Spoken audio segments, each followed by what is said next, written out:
Hi everybody, it's Miss Kaleigh. Today's check-in is a recipe. We're going to be making some berry crumble, some little ones in little dishes. And the first step is to preheat the oven. Now, you need to do this with mom or dad. So, because you're cooking, you're using the oven, you're making food. So this is a really fun way to make, something nice that's got fruit in it. It's a little sweet. It's a good summertime dessert in springtime. So the recipe that I have right here, I printed off the internet. It says to preheat the oven to 375. So I click my bake button and I push in 375 and I click start. Everyone's ovens are going to be different, but that's how my oven does it. So I'm going to wait for it to preheat. Hey everybody. So today we're going to be cooking blueberry crumble, but before we begin cooking anything, I always wash my hands. I wash it with soap, with hand soap, and I always turn the water on, and I sing the happy birthday song. I usually sing it in my head, or you can sing it out loud. Like right now I'm singing it in my head. So I'm washing my hands, and when I'm done, I can handle the food. But I do not handle any food unless I've washed my hands. Okay. So for the first step, I'm going to measure my blueberries and measure out 2 cups. I already started measuring out this 1 cup. I've already washed my blueberries, so I just washed them in water. I've got 1 cup, and I'm going to put it in this bowl right here. And now I'm going to put some more blueberries in the bowl until it's full.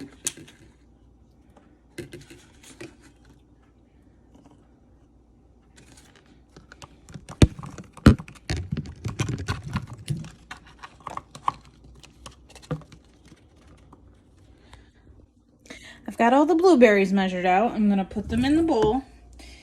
And the next step is I measure out some sugar, which I've got my sugar right here. And it says 1/4 cup. So what I'm going to need next is my measuring cup, which is right here. And it says right here on the handle, 1/4 cup, which is 1/4. So I'm going to put it in the sugar, measure it till it's full, and put it in there with the blueberries. But I'm going to go back to the recipe. It says I need almond extract. Now, if you're allergic to almonds, you don't have to put that in there. It is for flavor. There are some other flavors that can help flavor up the blueberries and the fruit. I'm going to add it, but if you don't want to, you don't have to. It says I need 2 teaspoons. So I'm going to add 2 teaspoons of almond extract.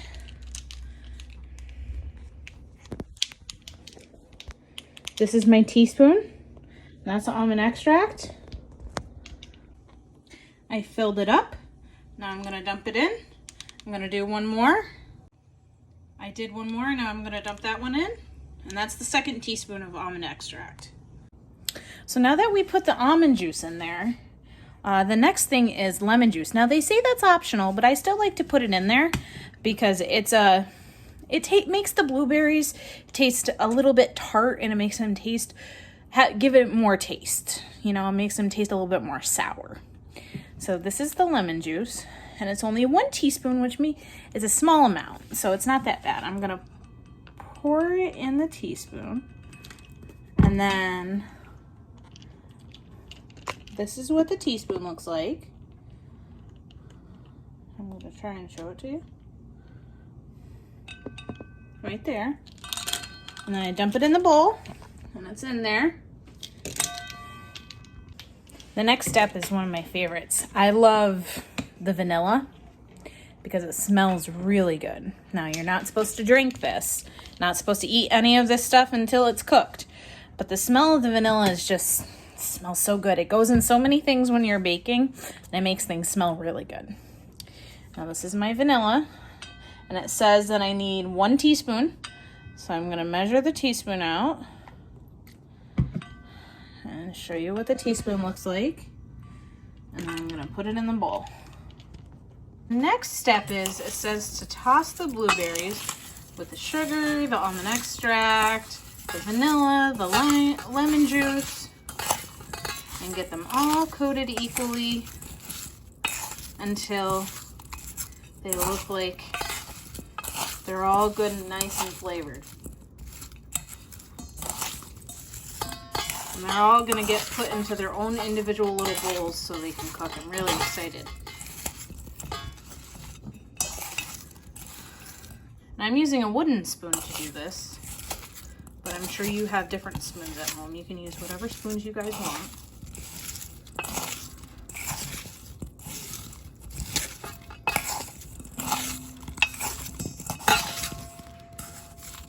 Gotta make sure all that sugar comes off the bottom and gets mixed in with the blueberries, because we don't want it clumping together all on one blueberry and have some blueberries that get no sugar. But we gotta be careful not to squish some of the blueberries, right? So the next step is to put the blueberries in the little bowls. I have little bowls that look like this. They're called ramekins, but you can use whatever little bowls you want as long as they're safe to go in the oven and mom and dad or grandma and grandpa or whoever you're cooking with know what's safe to go in there. I put them in, and I don't put them up all the way because I need some room for the topping. See, it's just about two, maybe about halfway. And plus I need to put some in my other bowls. I have one little bowl that doesn't look like the others because I didn't have enough. And I have some extra berries. See, some other berries right here. I'm very excited for this. This is going to be very yummy. I don't know about you, but if you make this, you're excited for this. Pour the rest of these berries in there. All right, there you go. Next step. So this step is real easy. All you need is a 1/2 cup measure, which is 1/2. You go in, you scoop out a 1/2 cup of flour, which is what we need for the topping, first thing, and you pour it in the bowl. And that's it. So the next step, I need an 1/8 cup of sugar. So I measured out about an 1/8 cup of sugar and I poured it in the bowl. Oh, it says I need the same amount, but in brown sugar. So I'm gonna scoop that out of the bag. I'm gonna pour it in there. There we go. Now it says I need a 1/2 teaspoon of cinnamon, which cinnamon smells really good.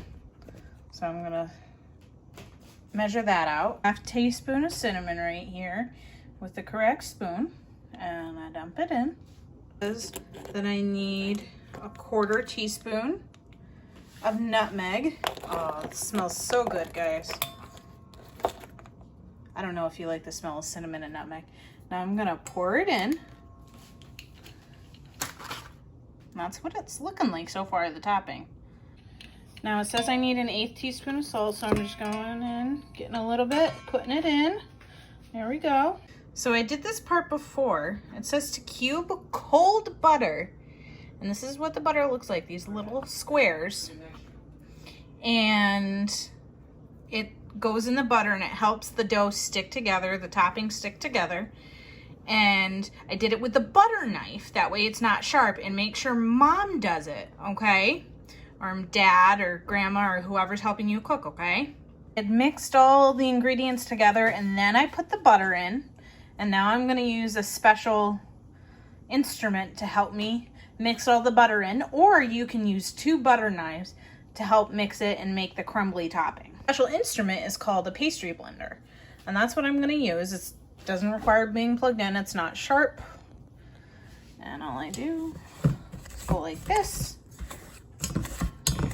Bring it back and forth and back and forth, and make sure to cut that butter in and get it right in the flour and not knock over my blueberries while I'm doing it, because we don't want blueberries and lemon juice all over the floor.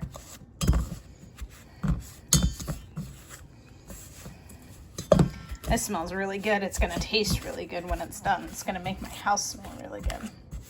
All right. So when you're all done cutting all the butter in, like putting all the butter in with your 2 knives or your pastry blender, it's gonna start looking like this, like sand, basically.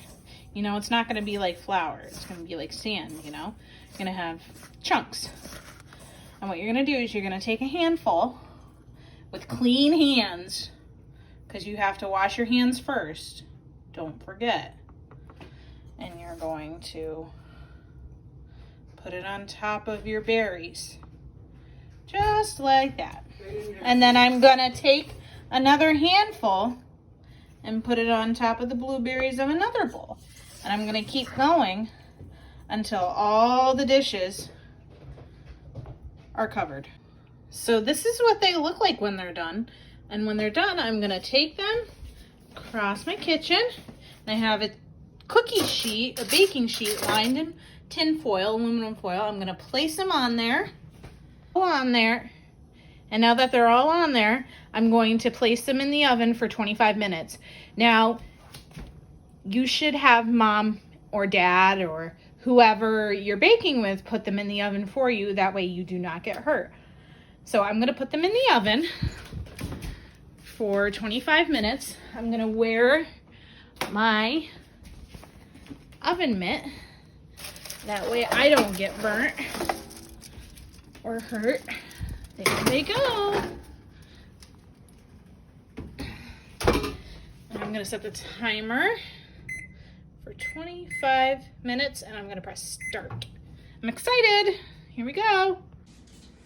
And one thing I always make sure to do while I'm cooking and, you know, I'm done baking and things are in the oven and I have some time, is I always put away my ingredients and I do the dishes. So I think that's a great way you can help out mom and dad, is by, you know, maybe you can put away a dish, or like I'm putting away a knife right now, the butter knife I used to cut the butter, and I'm putting away the cinnamon and the nutmeg in our spice cabinet. So maybe you can help out by putting away the spices, or you can put away the butter, or I don't know, doing the dishes maybe. That's a good way to help. So here you go. So the timer's going off, so I'm gonna click timer off. I'm gonna check them. They look fantastic. I'm gonna take them out. I'm gonna put on my oven mitt. Takes a second because I don't want to get burned. You never take anything out of the oven with just a bare hand because it's super hot, and mom and dad should always take it out for you. Look at those, they look fantastic. Now they always need to cool down before you eat them, and the way I eat them is I close the oven when I'm done. I eat them with vanilla ice cream, or usually just with vanilla ice cream. They taste really yummy. Okay, I hope you enjoy it. Bye!